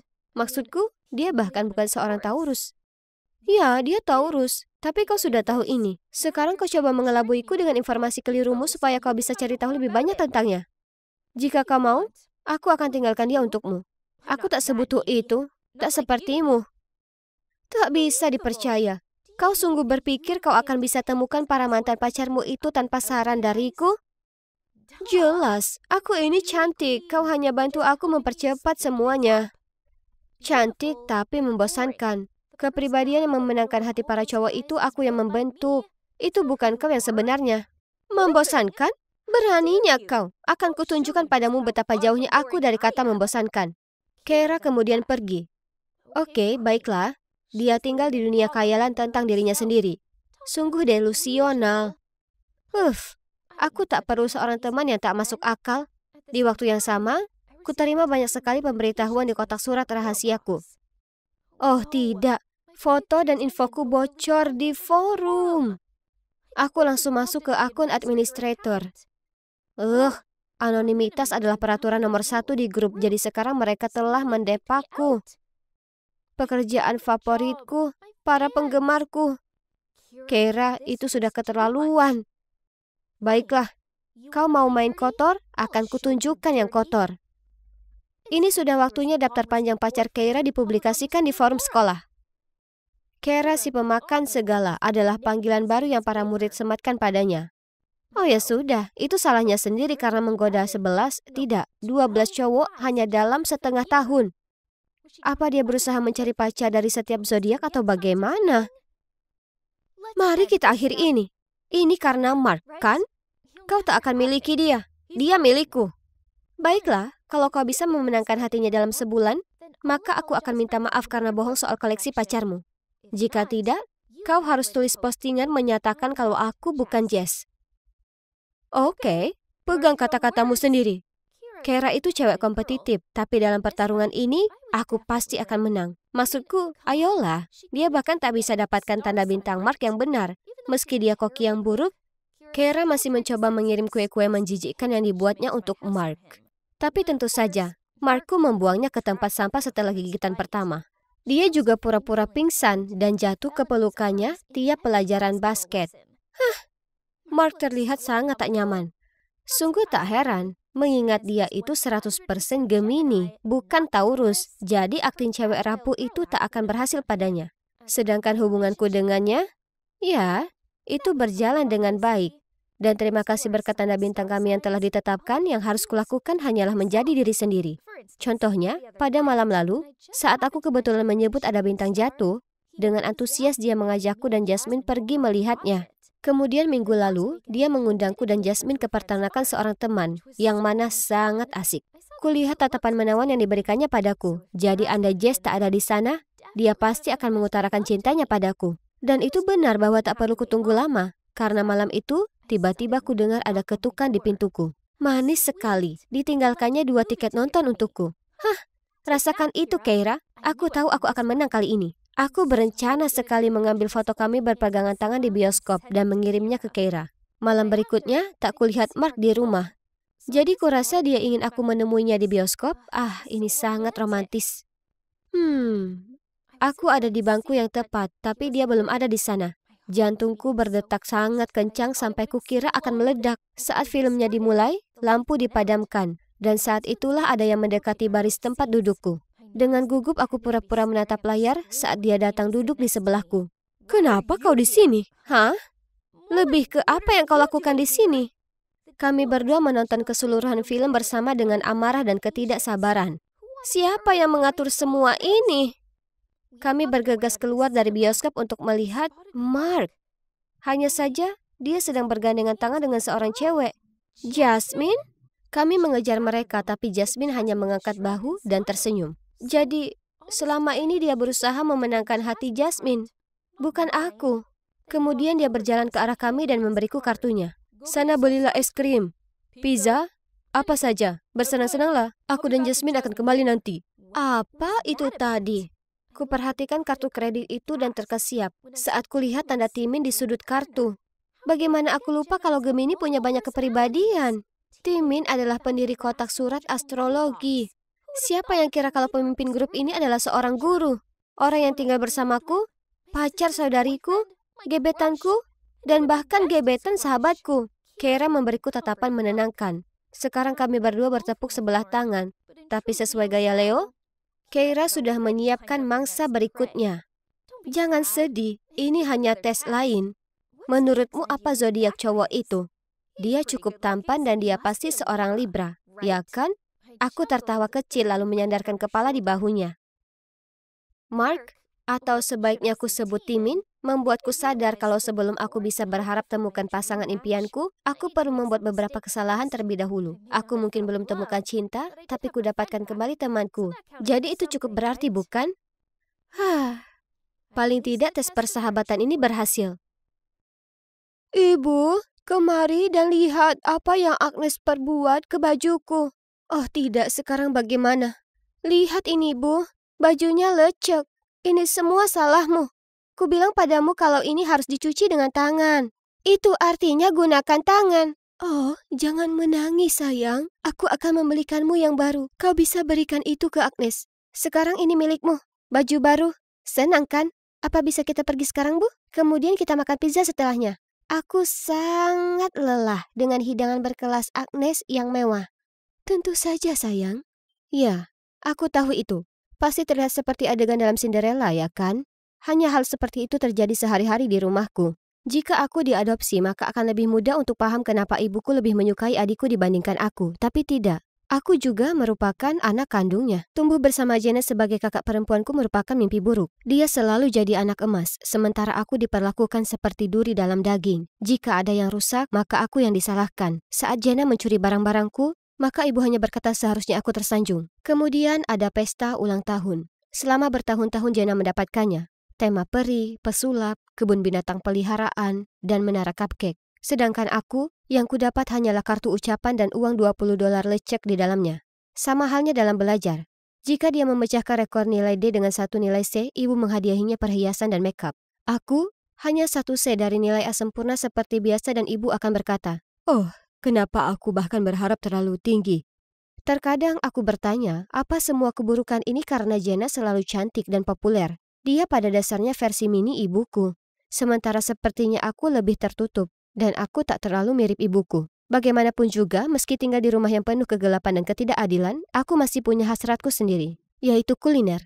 Jujur, aku kecanduan acara masak di TV itu dan selalu berusaha cari cara mengikutinya. Impianku adalah untuk menjadi kepala chef di restoran bintang 5. Di sekolah, Jenna selalu mengabaikanku. Dia nongkrong dengan kelompok cewek yang semuanya terobsesi dengan hal yang sama dengannya, seperti make up, pakaian trendy, dan TikTok. Jenna memang berwajah menawan, jadi tak heran kalau cowok-cowok biasa mengurumuninya dengan harapan dapat perhatiannya. Ya sudah, lupakan Jenna, karena aku punya sahabatku, Ruth, di sini. Sis, aku bersumpah demi Tuhan, kalau aku jadi kau akan kurobek beberapa bajunya hanya supaya aku lega. Ide bagus. Kukatakan itu sembari memainkan nampan makananku seperti biasa. Itu terlihat sangat enak, begitu menggugah selera. Tertegun aku mendongak ke atas mendapati sepasang mata mempesona balik menatapku. Hai, aku Roy. Tanganmu begitu terampil sekali. Sebelum aku bisa berkata apa-apa, dia mengedip lalu berbalik menuju mejanya. Hampir saja, kalau tidak dia akan melihat wajahku yang memerah seperti tomat. Oh, sepertinya seseorang masuk ke radar cowok seksi. Diamlah. Dia hanya bersikap ramah. Tapi tidak. Malam itu saat pulang, Roy memang mengirimiku pesan dan kami ngobrol panjang sekali. Dia bahkan mengajakku makan siang dengannya besok. Yeay! Ini sangat menarik. Aku masuk ke kantin, mendapati Roy sudah duduk menungguku. Tapi segera kulihat kelompok Jenna lewat, dan hal terakhir yang kuinginkan adalah masalah dari kakakku yang jahat. Jadi sebenarnya aku berpikir untuk kabur. Tapi tepat di saat itu, Roy tersenyum lebar dan melambai padaku. OMG, lihat cowok seksi di sebelah sana melambai padamu, Jen. Seorang cewek memuji Jenna sebelum aku sempat membalas Roy. Jenna segera membetulkan rambutnya lalu tersenyum canggung padanya, tapi Roy jalan lurus melewatinya dan mendatangiku. Ini, untukmu. Sajian kelas atas apa yang kita punya hari ini? Aku tersenyum pada Roy dan tak punya pilihan kecuali duduk dengannya, mengabaikan tatapan geram Jenna. Terlepas dari situasi canggung Jenna, makan siang dengan Roy menakjubkan. Kami mulai sering nongkrong bareng setelahnya. Dia itu tampan, lucu, dan sangat mendukung impian kulinerku. Kemudian suatu hari, Roy memberiku cupcake dengan frosting hati di atasnya, lalu memintaku jadi pacarnya. Yippee, ini sangat mengasyikkan. Jadi tentu saja aku setuju hanya dengan syarat kami tetap menjaga hubungan kami rahasia. Aku tak pernah punya apapun yang jadi milikku sendiri sebelumnya, jadi jika ibu dan kakakku tak tahu soal kami, maka mereka tak bisa merusaknya. Jatuh cinta adalah hal yang magis. Aku sangat senang sekali dan bersemangat hidup sepanjang waktu. Bahkan melakukan tugas untuk ibu dan Jenna tak merusak suasana hatiku. Kukira kau hanya tertarik memasak. Jadi apa, sekarang kau juga suka mencuci? Jangan bilang padaku kau ingin jadi perancang busana nanti. Aku mengacuhkannya dan melanjutkan yang sedang kukerjakan. Sebenarnya, kuacuhkan semua ejekan cemooh ibu dan Jenna. Kenyataannya aku terlalu senang untuk membuat mereka bisa menggangguku lagi. Ulang tahun Jenna ke-17 segera tiba. Dan kali ini dia bersikeras mengadakannya di resto keren di kota. Semua kerabat kami dan teman-temannya diundang, tapi aku putuskan untuk tak pergi. Toh tak ada yang inginkan aku berada di sana, jadi menurutku itu tak masalah. Tapi yang mengejutkanku, di hari pesta itu, Jenna mengetuk pintu kamar dan memohon agar aku datang. Tolong Agnes, aku ingin kau ada di sana di hari istimewaku. Pestanya tak akan sama tanpamu. Lalu dia memberiku tas dan pergi. Aku membukanya dan di dalamnya ada gaun yang paling cantik. Oke, jadi Jenna bersikap baik ini aneh, tapi aku harus akui rasanya menyenangkan merasa diinginkan sekali saja. Jadi sepertinya aku akan pergi ke pesta itu. Wow, pestanya luar biasa. Maksudku spanduknya, balon, booth khusus kado, menu yang hanya menyajikan makanan favorit Jenna. Aku menyesap minumanku merasa canggung ketika Jenna berpidato. Hai semuanya, terima kasih banyak sudah datang ke pesta ulang tahunku ke-17. Sekarang ada tamu spesial di sini yang ingin kuperkenalkan pada kalian semua. Ini pacarku yang baru, Roy. Aku menatap ngeri saat Roy muncul dari kerumunan dan membiarkan Jenna bergandengan tangan dengannya. Hah? Apa? Kenapa cowokku bersama kakakku? Aku melotot ke arahnya, tapi dia tak bisa balas tatapanku. Ini mengerikan, aku merasa aku tak bisa napas. Panik aku keluar untuk mendapat udara segar. Semua milikmu tak lama akan jadi milikku. Tak peduli seberapa pintar kamu menyembunyikannya. Aku berbalik melihat Jenna berdiri di sana, seringai lebar tersunging di wajahnya. Bagaimana bisa dia begitu tak tahu malu seperti ini? Aku mendorongnya dan pergi mencari ibu. Ia sedang berteriak ke pelayan untuk membawakan lebih banyak minuman. Aku naik menemuinya dan ceritakan semua yang Jenna lakukan dan betapa kecewanya aku. Astaga, berhentilah meributkannya. Jenna itu kakakmu, jadi berbahagialah saja untuknya. Lagi pula, Roy jauh lebih pantas dengannya daripada denganmu. Sudah cukup. Aku tak tahan dengan keluarga egois ini lagi. Aku pergi. Ya, pergilah. Menghilang, seperti ayahmu yang tak berguna itu lakukan. Malam itu aku muncul di rumah Ruth dengan tas penuh barang-barangku dan wajah berkaca-kaca. Tapi aku tahu ini hanya bisa untuk sementara, jadi aku masih mencari-cari tempat lain untuk tinggal. Dan akhirnya aku melamar kerja sebagai kasir toko di pom bensin 24 jam. Ya, paling tidak aku punya tempat berlindung. Suatu malam seorang lelaki mabuk masuk ke dalam. Dia tak terlihat begitu baik. Tak ada yang bisa mencerahkan suasana hati seseorang lebih baik dari makanan lezat, kan? Toko sedang sepi, jadi ku ambil beberapa bahan tersedia dan menggunakannya untuk menyiapkan sajian yang tampak lezat untuknya. Terima kasih banyak anak manis. Aku Kate. Kau punya bakat kuliner. Jika kau mau kesempatan yang lebih baik, datang dan temui aku. Sebelum aku bisa berterima kasih padanya, dia pergi. Kita lihat pemilik bar. Tapi aku belum cukup dewasa untuk bekerja di bar. Kuhabiskan sebulan berikutnya membagi antara sekolah dan kehidupan kerja. Dan ya ampun, ini melelahkan. Tapi saat kutanya gajiku, bosku tertawa di depan wajahku. Mengatakan kalau karena aku cuma 16 tahun, dia hanya bisa bayar jauh kurang dari jam kerjaku. Apa? Itu tak adil. Aku sudah kerja keras, bahkan kadang shift 12 jam. Tapi saat aku protes, dia mengancam melaporkanku mencuri makanan dari toko. Aku hanya ambil makanan yang sudah kadaluarsa yang toh sudah tak bisa dijual. Merasa kesal, aku langsung berhenti dan pergi. Aku berkeliaran di jalan selama beberapa saat. Kemudian mendapati diriku berdiri di depan bar pria itu. Ya sudah, aku tak punya tempat lain untuk dituju. Jadi aku melangkah masuk dan di sana ada Kit. Tapi, dia tampak begitu berbeda. Selain bar ini, aku juga memiliki restoran mewah di kota. Jika kau mau, aku ingin sekali melatihmu jadi chef di sana. Wah, ini menakjubkan sampai aku menangis bahagia. Agar aku bisa menginap di restoran, kukatakan padanya kalau orang tuaku sudah tiada dan aku kabur dari panti asuhan. Dan pria itu setuju tanpa bertanya padaku 2 kali. Waktu pun berlalu dan apa kalian tahu? Aku suka sekali kerja di restoran. Sedangkan Kate, ia sosok laki-laki berhati baik. Kami jadi dekat dan dia sudah seperti ayah bagiku. Kurasa kami adalah 2 orang kesepian yang saling membantu, jadi masuk akal jika dia meminta untuk mengadopsiku. Kemudian di suatu malam yang sibuk aku sedang mengantar makanan ke meja, tapi kemudian mendadak terhenti. Yang duduk di sana adalah Jenna dan Roy. Saat melihatku, Jenna mencibir. Oh, kau kerja di sini? Sekarang itu menjelaskan kenapa makanan pembukaku rasanya menjijikkan. Roy tampak malu dan memohon padanya untuk diam, yang membuatnya makin menjadi-jadi. Lalu, melihat yang sedang terjadi, Alistair, supervisor restoran, datang membelaku. Tapi itu hanya membuat Jenna makin naik darah. Bukankah pembeli adalah raja? Kenapa kau membela gadis bodoh itu? Nona, ini adalah restoran berkelas. Tolong jaga sikap Anda. Agnes di sini bukan hanya chef handal, tapi juga putri dari pemilik yang menjadikannya bos saya. Jadi kurasa saya berhak membela atasan saya. Jenna memutar mata padaku, lalu berjalan pergi dengan marah, tak lupa menimpali. Kau tunggu saja, Agnes. Kemudian melihat wajah murungku, Alistair mengajakku keluar makan es krim sepulang kerja. Kate dengan senang menyuruh kami pergi dan dia akan menutup restorannya. Saat aku menjelati es krimku, kuperhatikan orang-orang di sekeliling kami berteriak. Api! Api! Jadi ku tarik Alistair dan berlari mengikuti mereka. Saat api mulai terlihat, hatiku rasanya hancur. Kemudian ku sadari kalau itu berasal dari restoran. Oh tidak, Kate masih di sana, di dalam sana. Tanpa pikir dua kali aku menyerbu masuk untuk mencarinya. Di sana sangat berasap dan mustahil untuk bisa melihat, tapi aku tak boleh menyerah. Tiba-tiba aku mulai pusing dan berkunang-kunang. Kemudian ada tangan yang meraih dan menarikku keluar. Itu Alistair. Dan yang berdiri di sebelahnya adalah Kate. Phew. Beberapa hari kemudian, polisi memanggil Kate. Mereka menemukan biang kerok yang memulai kebakaran. Segera saat aku masuk ke kantor polisi, aku tak bisa mempercayai mataku. Itu Jenna. Tapi yang paling mengagetkan, saat Kate melihat ibuku, mereka berdua berubah pucat dan menatap tercengang. Hah? Apa mereka saling mengenal? Jadi, iya, ternyata Kate itu ayah kandungku dan Jenna. Saat ayah masih muda, dia belum membangun karirnya dan hanya habiskan seharian penuh di dapur. Dia selalu dihina dan dibentak ibu. Pada akhirnya, dia tak tahan lagi dengan sikap meremehkannya, jadi ayah pergi.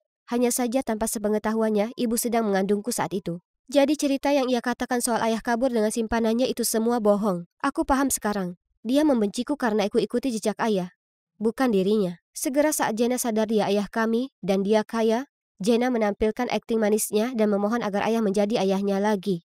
Tapi ayahnya hanya menatapnya tajam dan berkata, apimu itu bisa saja membunuh kami semua, sekarang kau harus menerimanya. Kemudian meraih lenganku dan keluar dari sana. Aku percaya hidupku akan jauh lebih baik.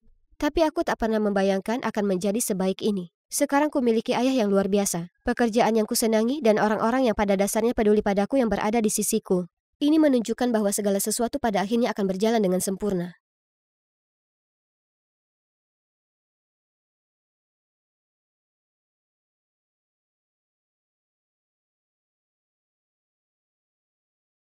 Akhirnya setelah 11 jam penerbangan, aku sampai di LAX, Bandara Internasional Los Angeles. Mengagumkan. Aku tidak sabar untuk bertemu ibuku. Kalian tahu, ayahku orang Prancis dan ibuku orang Amerika. Kami dulu tinggal bersama di Paris, tapi kemudian mereka berpisah dan ibu pindah kembali ke sini. Tentu saja aku sering berbicara dengannya di FaceTime dan sebagainya. Tapi ini pertama kalinya aku bertemu dengannya setelah 5 tahun. Aku belum pernah mengunjunginya karena ibuku adalah seorang pengusaha wanita yang sangat sukses dan dia bekerja sangat keras.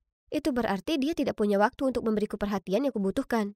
Tapi sekarang aku berumur 16 tahun dan bisa menjaga diriku sendiri. Aku akhirnya bisa berkunjung. Jadi, terima kasih kepada ayah dan ibu tiriku atas hadiah ulang tahun tiket pesawatku. Aku sekarang berada di LA yang cerah selama sebulan penuh. Aku tidak hanya bisa menghabiskan waktu bersama ibu, tapi aku juga bisa bersantai di vilanya yang sangat besar. Ah, beruntungnya. Tapi pertama-tama, ayo ambil semua barang bawaanku, lalu cari taksi ke rumah ibuku. Ya, sayangnya, dia tidak bisa datang menjemputku karena dia ada pekerjaan. Tapi tidak masalah, aku bisa mengatasinya sendiri. Oke, mungkin aku bicara terlalu cepat. Sudah setengah jam dan barang bawaanku tidak terlihat. Lalu, cowok tampan ini menghampiri aku dan berkata, "Hei, sepertinya kopermu hilang. Perlu bantuan?" Imut dan suka membantu. Aku benar-benar bisa terbiasa dengan orang-orang AS. Aku menunjukkan kepadanya tiketku, dan ternyata aku menunggu di tempat yang salah. Ups. Setelah membimbingku ke tempat yang benar, cowok yang ku ketahui namanya Zack ini bahkan menurunkan koperku untukku. Namun, salah satu koperku macet dan terbuka sehingga menyebabkan semuanya terjatuh. Astaga, ini bukan hari keberuntunganmu, kan? Dia tertawa terbahak-bahak. Oh, baiklah. Setidaknya tidak semuanya buruk. Maksudku, seorang cowok tampan telah menyelamatkanku, kan? Dia membantuku mengambil barang-barangku, lalu dia bahkan menawarkan untuk mengantarku ke rumah ibuku. Setelah sekitar 30 menit, dia mulai melambat. Aku melihat keluar jendela dan...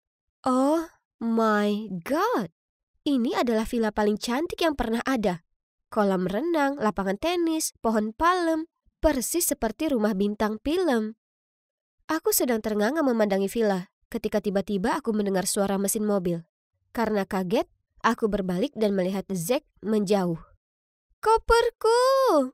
Aku berteriak. Laptop dan iPadku juga ada di sana. Ya Tuhan, kenapa ini terjadi padaku?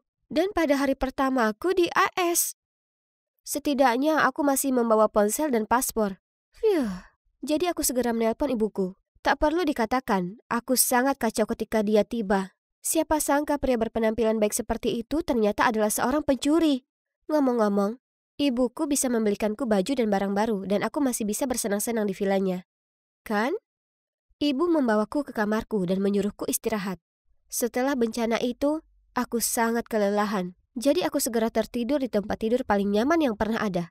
Saat aku terbangun, di luar sudah gelap. Aku sadar aku belum makan apapun sejak penerbangan. Jadi aku turun ke bawah dan memeriksa lemari es dan lemari dapur. Hah? Semuanya kosong.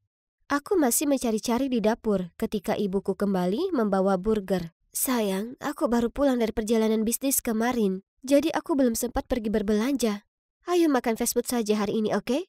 Aku tidak keberatan karena sungguh menyenangkan bisa makan malam bersama ibuku lagi setelah sekian lama. Aku melihat sekeliling ruangan. Hampir tidak ada perabotan apapun di sini. Ibuku bilang itu desain minimalis, gaya hidup trendy di LA saat ini. Lebih sedikit lebih baik, betapa kerennya itu. Keesokannya kami keluar, tapi ada apa dengan mobil tua berkarat itu? Melihat tatapan bingungku, dia segera menjelaskan bahwa ini hanya sementara karena mobilnya sedang diservis. Tapi kemudian ibu tidak bisa membuka pintu garasi. Ternyata biasanya dia punya sopir sendiri, tapi karena aku sudah menempuh perjalanan panjang untuk mengunjunginya, dia ingin menyetir sendiri. Aduh, manis sekali. Pada hari-hari berikutnya, aku dan ibu bersenang-senang di LA. Berjemur di tepi kolam renang, hari spa, berbelanja. Ini jelas merupakan liburan terbaik dalam hidupku. Setidaknya sampai pagi itu, aku dibangunkan oleh pertengkaran yang keras. Melihat ke bawah dari tangga, aku melihat ibu di ruang tamu bersama seorang wanita asing. Dia menunjuk ke sofa. Astaga, disitulah aku kemarin menumpahkan kecap saat makan sushi. Kemudian ibu muncul dan terdengar bingung. Dia menyuruhku segera mengemasi barangku karena kita akan pergi.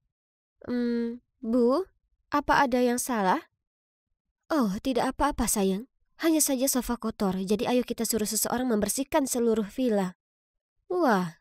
Ibu sampai bersih-bersih seisi rumah hanya karena noda kecap. Seberapa kaya dia? Jadi, di mana kita akan tinggal kali ini? Hotel mewah bintang 5? Atau rumah megah di Beverly Hills? Tapi kemudian mobil itu berhenti di depan sebuah gedung apartemen kumuh. Hah? Ini tidak mungkin benar. Ibu bilang ini apartemen cadangan milik temannya. Jadi kami akan tinggal di sini beberapa hari demi kenyamanan. Alana, mungkin sebaiknya kamu menjauh dari orang-orang di daerah ini. Mereka tidak memiliki gaya hidup yang sama dengan kita. Kamu tahu maksudku? Ya, tempat ini kebalikan dari villa. Kamar sempit, tempat tidur keras, dan kamar mandinya bahkan tidak memiliki bathtub. Sejak pindah ke sini, ibu tidak mengajakku jalan-jalan lagi. Di malam hari, dia berdandan dengan anggun dan pergi ke meeting kerja mewahnya. Pada suatu malam, aku sedang duduk sendirian menonton YouTube mengunyah kentang goreng untuk kelima kalinya minggu ini. Ketika ada ketukan di pintu. Aku membukanya dan berdiri di sana seorang cowok lusuh yang mengaku sebagai Frankie, putra pemilik rumah. Aku bilang padanya pasti ada kesalahan karena kami baru di sini beberapa hari. Lalu aku hendak menutup pintu, tapi dia memblokirnya dengan kakinya. Nyonya, Anita telah menyewa apartemen ini selama 2 tahun. Apa maksudmu beberapa hari? Aku baru saja melihatnya naik taksi di pintu depan. Jangan berbohong padaku. Tidak, ibuku adalah pengusaha sukses yang memiliki villa di Brentwood Park. Kalau begitu kamu pasti salah mengira ibumu adalah orang lain. Singkatnya, ingatkan si ibu pengusahamu untuk membayar uang sewa. Lalu dia mencibir dan berjalan pergi. Beraninya dia mengatakan itu. Dan kenapa aku terus-menerus menemui orang brengsek? Ketika ibu kembali, aku menceritakan apa yang terjadi. Kupikir dia akan menganggapnya lucu atau semacamnya. Tapi tidak. Malah dia menjadi sangat marah. Kamu seharusnya tidak membukakan pintu untuknya. Sudah kubilang jangan bersosialisasi dengan orang-orang di sini. Oke, mendengar kebohongan yang dibuat-buat tentang dirimu seperti itu pasti menyebalkan. Tapi apakah dia harus begitu marah karenanya? Keesokan paginya, aku sedang minum teh di balkon. Ketika tiba-tiba, aku melihat wajah yang tidak asing lagi lewat di jalan. Ya Tuhan, itu si brengsek dari bandara. Zack! Pencuri itu! Teriakku sambil bergegas turun. Tapi sesampainya di sana, dia sudah menghilang. Aku masih gemas saat ada suara yang datang dari belakang. Apa yang kamu lakukan sambil berteriak sepagi ini? Aku berbalik dan melihat Frankie bersandar di dinding dengan tangan terlipat. Bukan urusanmu, penipu. Hah? Penipu? Apa maksudmu? Berhentilah berbohong. Aku sudah memberitahu ibuku semua tentang kamu yang mencoba menipu uang dariku. Benarkah? Jadi, menurutmu akulah yang bohong? Sebelum aku bisa menjawab pertanyaan yang memprovokasi itu, aku mendengar suara ibuku memanggil dari balkon. Hei gadis kaya, jika kamu ingin mengetahui kenyataan, aku sarankan kau datang menemuiku malam ini, dan kita akan mengikuti ibumu. Ibu muncul dan mengerutkan kening, bertanya kenapa aku berbicara dengan Frankie. Aku mengatakan sesuatu tentang menanyakan arah, lalu segera memasuki ruangan dan menutup pintu. Frankie jelas-jelas seorang pencuri dan brengsek, kan? Tapi mengapa kata-katanya masih melekat di pikiranku? Aku sempat memperhatikan beberapa hal yang aneh, seperti saat kami di villa, aku bertanya pada ibu di mana peralatan makannya, tapi dia tidak ingat. Tapi kemudian di apartemen ini dia langsung mendapatkannya. Ditambah lagi, kenapa ada foto dirinya di kamar, padahal ini adalah tempat temannya. Malam itu, ketika ibu bersiap-siap untuk pergi keluar, lagi-lagi aku melihat kalungnya. Hanya saja itu sebenarnya kalungku, yang telah dicuri bersama dengan barang-barangku yang lain. Ayahku membuatkan kalung itu khusus untukku. Jadi itu unik, tapi kenapa ibu memilikinya? Aku memujinya dan bertanya dari mana dia mendapatkannya. Tersipu-sipu, dia dengan gembira memberitahuku bahwa cowok kaya yang baru saja dia kencani telah membelikannya untuknya. Lalu dia bilang dia akan mengajaknya makan malam malam ini. Aku memaksakan senyum, tapi kepalaku dipenuhi pertanyaan. Siapa sebenarnya? Ibu. Aku diam-diam mengikuti ibu di jalan. Tiba-tiba, sebuah tangan menepuk pundakku. Ayo pergi. Aku berbalik dan itu adalah Frankie. Tanpa berkata apa-apa, aku mengangguk dan segera masuk ke mobilnya. Dan kami mengikuti taksi ibu. Tunggu, bukankah itu villa yang kita tempati sebelumnya? Beberapa saat kemudian, sebuah mobil mewah tiba, membawa ibuku ke restoran mahal terdekat. Kami mengintip melalui dinding kaca. Itu dia.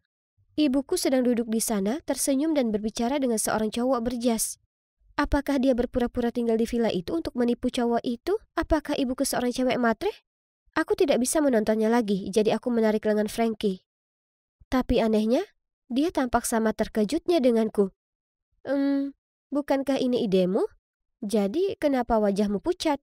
Dia hanya menggelengkan kepalanya dan membawaku pulang. Kami menunggu di apartemen sampai ibu kembali. Dan suasananya tegang. Sekitar tengah malam kami mendengar pintu terbuka. Dan ibu masuk dan menatap kami dengan khawatir.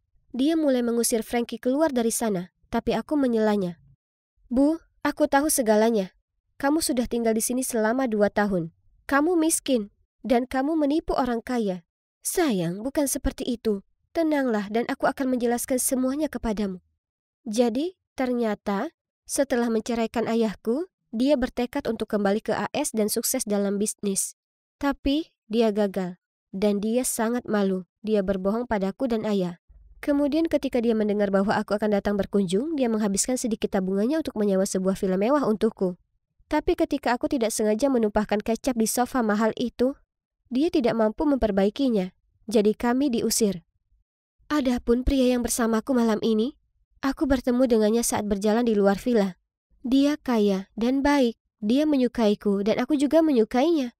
Tapi bagaimana dengan kalung itu? Mama, ini sebenarnya punyaku. Ada di dalam koperku yang dicuri. Ibuku memberikan tatapan bingung.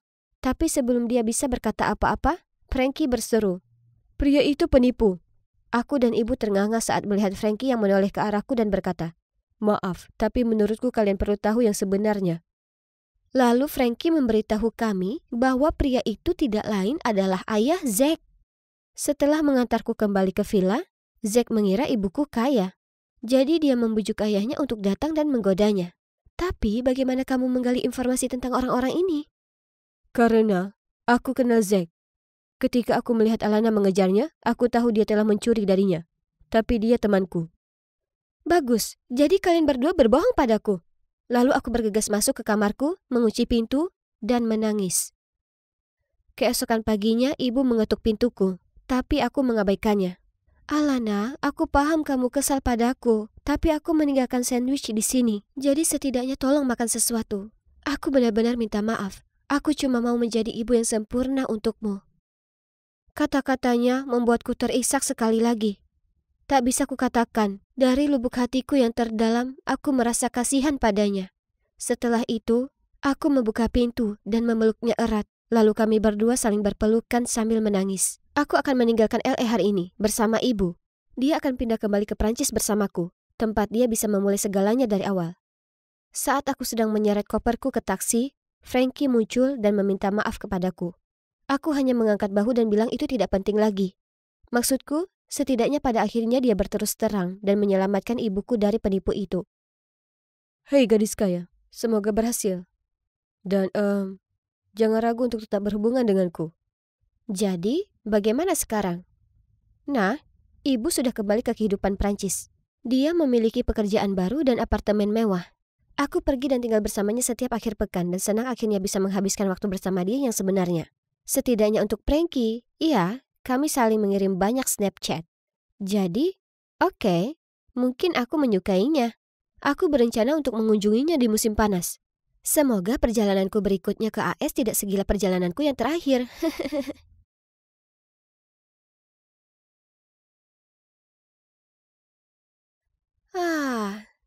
Sekarang, apa ada cara yang lebih baik untuk menghabiskan Sabtu sore selain rebahan di sofa, nonton film menyenangkan dengan banyak cemilan? Kurasa sebaiknya kulakukan itu. OMG. Siapa ini? Dia cowok paling memukau yang pernah kulihat seumur hidupku. Aku memandanginya dengan takjub sambil melongo. Tapi kemudian kulihat dia balas melirikku dan kusadari aku harus mengatakan sesuatu. Hei, apa yang bisa aku bantu? Hai, aku Jaden. Aku dan ibuku baru saja pindah di rumah sebelah. Oh, kalau begitu, selamat datang di lingkungan kami. Jaden tersenyum saat dia mengeluarkan sebuah kotak padaku. Apa ini hadiah untukku? Benarkah? Ku ambil itu darinya lalu berkata, makasih. Ku buka kotak itu dan kulihat isinya penuh cookies yang terlihat lezat. Ibuku yang membuatnya. Ibu menganggap bahwa orang lain cenderung lebih ramah jika ada cookies. Kami ngobrol sedikit lama, kemudian dia berkata dia harus pergi dan membantu ibunya bongkar-bongkar. Wah, kenapa momen ini harus usai sekarang? Hari berikutnya di sekolah, aku tak sabar mencari sahabatku Stella untuk cerita padanya semua tentang tetanggaku yang sangat rupawan. Tapi saat itu terjadi, dia menemukanku di loker dan langsung membahas soal cowok baru yang seksi ini. Aku harus lihat seberapa tampan cowok ini. Kesempatanku datang saat makan siang ketika Stella menunjuk cowok baru itu yang saat ini sedang direcoki Anna. Cewek angkuh di kelasku. Kusipitkan mata. OMG. Cowok seksi itu tak lain adalah Jaden. Aku menyaksikan Anna mengerlingkan bulu matanya ke Jaden, lalu mengibaskan rambutnya ke belakang. Dia harus berhenti menggoda. Itu sangat menyedihkan. Tiba-tiba, Jaden melihatku, tersenyum, lalu cepat-cepat menghampiriku. Hai Laura, oh ya ampun, aku lega bertemu denganmu. Dia mendekat ke telingaku dan berbisik. Cewek itu agak membuatku takut. Tolong apa bisa kita pergi dari sini? Kemudian yang membuatku kaget, diraihnya tanganku dan menuntunku pergi. Bisa kulihat tampang kaget di wajah Anna. Dan aku tak tahan untuk tak menyeringai ke arahnya. Rasakan itu, Anna. Dia memegang tanganku, bukan tanganmu. Kemudian sepulang sekolah, aku dan Jaden jalan pulang bersama. Ternyata, selain jadi cowok terseksi di planet, dia juga sangat baik dan lucu. Saat di rumah, kulihat ibu Jaden. Tante Cynthia sedang menyirami pot kotak di jendelanya. Saat lihat kami, dia melambai ke kami, lalu bersikeras mengajakku masuk ke dalam untuk minum limun buatan sendiri. Kami semua jadi akrab. Sepertinya aku akan segera punya pacar yang mamanya sayang padaku. Sejak saat itu, Jaden dan aku sering nongkrong bareng. Kami makan siang bersama, pergi ke perpustakaan bersama, dan selalu jalan pulang bersama. Aku cukup yakin cewek-cewek di sekolah sangat iri, terutama Anna. Suatu hari saat olahraga, guru menyuruh kami bermain dodgeball dan membagi kami jadi 2 tim. Ana, yang berada di tim lawan, tak hentinya membidikku. Aku berusaha keras menghindari lemparannya, tapi bruk, dia mengenaiku. Sekarang dengarkan aku. Cowok seperti Jaden tak suka dengan cewek biasa saja sepertimu. Dia milikku. Jadi berhentilah mengejarnya. Geram aku membentak. Aku tak mengejarnya. Dia sudah jadi pacarku. Sebenarnya tidak. Tapi aku cukup yakin Jaden juga menyukaiku. Kau tunggu saja. Dia akan segera lelah denganmu dan lari mengejarku. Ana sangat menyebalkan. Aku harus melampiaskan kekesalanku ini.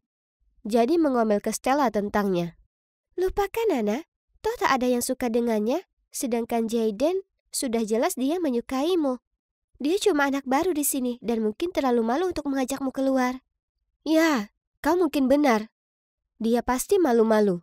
Tapi, aku tahu Ana tak akan berhenti mengejarnya. Maka kau harus membuat hubunganmu dengan Jaden resmi. Stella ada benarnya. Jika Jaden terlalu malu untuk mengajakku keluar, maka sebaiknya ku ambil inisiatif. Lalu Ana tak ada pilihan lain kecuali mundur. Malam inilah saatnya. Jadi ku kirim pesan ke Jaden. Aku butuh bantuanmu. Ayo ketemu jam 8 dekat perosotan di taman. Tapi kemudian dia membalas pesanku kalau dia tak bisa menemuiku malam ini karena harus membantu urusan ibunya. Tepat saat itu, ayah datang ke rumah lebih awal dari biasanya dan memberitahu kalau ia mengajakku dan kakakku Megan keluar makan malam. Oh, restoran ini terlihat bagus. Aku masuk bersama Megan dan... Apa yang Jaden dan ibunya lakukan di sini? Kemudian ayahku mendekat ke Tante Cynthia, menciumnya di pipi dan berkata, "Halo sayang." Jaden dan aku berbagi tatapan terperajat. Kemudian kami memandang para dewasa tersebut untuk penjelasan. Lara, Megan, ini Bu Green, wanita yang ayah ceritakan ke kalian. Apa? Maksudku, aku tahu ayah pacaran dengan wanita bernama Bu Green. Tapi aku tak tahu dia adalah ibu Jaden. Kemudian, sebelum kami paham apa yang terjadi, ayah berlutut satu kaki dan mengeluarkan cincin berlian, lalu memintanya untuk menikah dengannya. Dan apa kalian tahu? Dia berkata ya. Oh, tidak. Tidak. Mereka tak bisa menikah karena nanti Jaden akan jadi saudaraku. Megan tampak senang dan memeluk mereka berdua. Sedang aku menatap Jaden dengan kebingungan. Jangan salah, aku sangat ingin ayah senang. Tapi kenapa harus dia? Dan bagaimana dengan aku dan Jaden? Setelah itu, Tante Cynthia sepertinya selalu ada di rumah kami, memanggang kue, bersenandung sambil menyapu dan bersih-bersih, dan saling menatap mesra dengan ayah. Kemudian suatu hari, dia bersikeras Mega dan aku pergi belanja gaun pernikahan dengannya. Dia mencoba satu gaun dan, oke, dia terlihat cukup cantik memakainya. Tapi saat dia tanya padaku bagaimana pendapatku, aku hanya menggelengkan kepala dan berkata, "Wah, itu tak terlalu bagus, bukan?" Dia mencoba beberapa gaun lainnya, tapi aku berhasil temukan kekurangan pada semuanya. Kemudian, kulihat betapa ia tampak sedih. Kutepuk pundaknya dan berkata, "Jangan khawatir, Tante. Tante selalu bisa menunda pernikahan sampai Tante temukan gaun yang cocok." Dia nampak sedikit tersentak, tapi kemudian hanya senyum padaku dan berkata, "Tak apa, Lara. Aku akan memilih yang pertama saja." Ya sudah. Sekarang gaun sudah dipilih, jadi paling tidak aku bisa pulang sekarang, ya kan? Salah, karena di perjalanan pulang kami melewati arena permainan. Tante Cynthia membawa kami ke sana dan bersemangat menantangku di permainan hoki udara. Lalu aku berkata sambil bercanda, "Baiklah, aku mau. Tapi kalau kalah, Anda tak layak jadi ibuku." Dan coba tebak, dia menang. Dan parahnya, Megan tak hentinya menatapku tajam karena komentar yang kubuat. Astaga, aku hanya bercanda. Ada apa denganmu hari ini? Aku menjatuhkan diri di sofa dan cerita semuanya. Dia akan memihakku, ya kan? Ternyata tidak. Dia tak mau. Apa? Kau dan Jaden belum resmi pacaran. Tapi ayah mencintai Tante Cynthia. Mereka berdua pantas bahagia. Jadi berhentilah jadi anak manja soal itu. Kemudian dia bergegas pergi ke kamarnya. Aku merasa seolah akan gila. Aku punya perasaan yang dalam terhadap Jaden dan aku tahu dia merasakan yang sama. Jadi kenapa kakakku tak bisa cukup dewasa untuk mengerti dan mendukungku? Aku harus curhat ke seseorang. Beruntungnya aku punya Stella. Kenapa tak ada yang peduli dengan perasaanku? Aku tak bisa jadi saudara Jaden. Maaf Lara, aku tak tahu harus berkata apa. Tiba-tiba, dari meja terdekat datang suara yang mengganggu. Jadi itu alasan kenapa Jaden bergaul denganmu? Kau ini menyedihkan, Lara. Ternyata kami begitu larut dalam percakapan, hingga tak sadar Anna dan gerombolannya duduk di meja belakang kami. Sebenarnya, kami sudah saling tertarik sejak lama. Bukan salah kami kalau orang tua kami mengambil keputusan bodoh. Lagi pula, aku bisa bersama atau tidak, itu tak mengubah fakta kalau kau membuatnya sangat bosan. Sampai dia akan lebih milih nunggu cat jadi kering daripada bersamamu. Beraninya kamu. Dia hendak menjambak rambutku, tapi di saat itu ada tangan yang menghentikannya. Itu Jaden.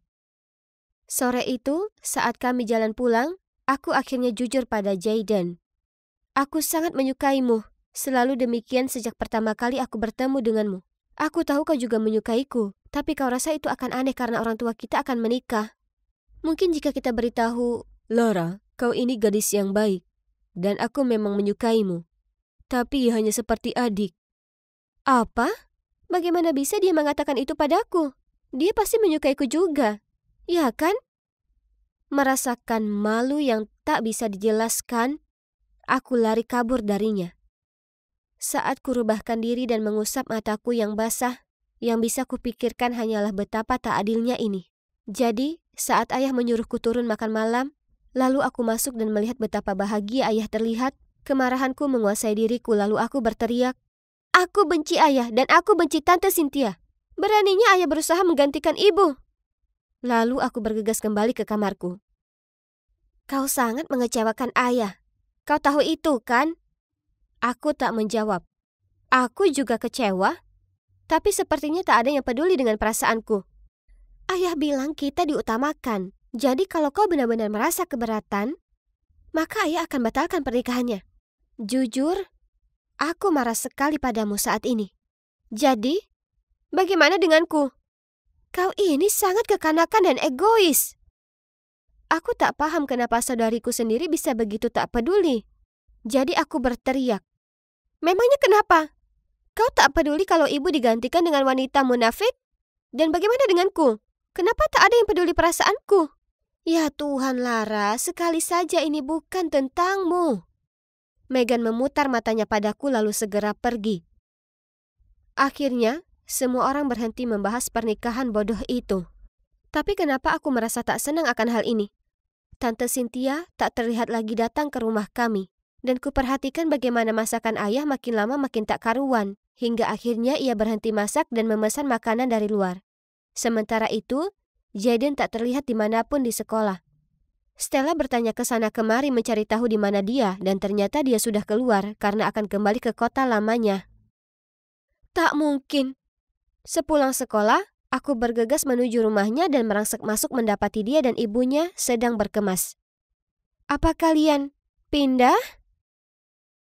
Ya, aku pindah ke sini untuk menetap dan memulai hidup baru bersama Randall. Dan rumah ini untuk masa depan Jaden. Tapi pernikahan sudah dibatalkan jadi. Aku langsung bertanya pada Jaden apa bisa kita bicara di luar. Ibu terus-menerus menangis. Om Randall adalah belahan jiwanya. Dan tak bisa tinggal di sini jika tak bersamanya lagi. Hal yang paling menyebalkan adalah ibu setuju dengannya bahwa anak harus didahulukan. Jadi, kuharap kau senang sekarang. Oh ya Tuhanku, apa yang sudah kulakukan? Kata-katanya seolah menikam dadaku. Oh tidak, ini semua salahku. Aku sangat terobsesi dengan Jaden sampai aku tak sempat berpikir apa yang terbaik untuk yang lainnya. Tanpa berkata apa-apa lagi, aku lari pulang ke rumah dan segera masuk dapur di mana ayah sedang menatap es kopinya sambil melamun. Ayah pantas untuk bahagia dengan Tante Cynthia. Jadi, tolong pergilah dan katakan padanya perasaanmu sebelum ia pergi selamanya. Tapi itu sudah terlambat. Tante Cynthia dan Jaden sudah pergi. Bercanda. Tidak, sebenarnya Ayah berhasil mengejar Tante Cynthia tepat waktu dan ia memberitahunya betapa ayah mencintainya dan tak bisa hidup tanpanya.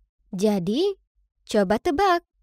Yap, mereka menikah. Dan sekarang mereka berdua lebih bahagia dari sebelumnya. Aku sudah belajar dengan cara yang sulit kalau bersikap egois dan tak peduli perasaan orang lain demi keuntungan sendiri hanya membuat semua orang merana, termasuk diriku sendiri.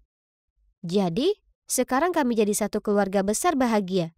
Dan kurasa memiliki Jadin sebagai kakak sebenarnya tak terlalu buruk juga.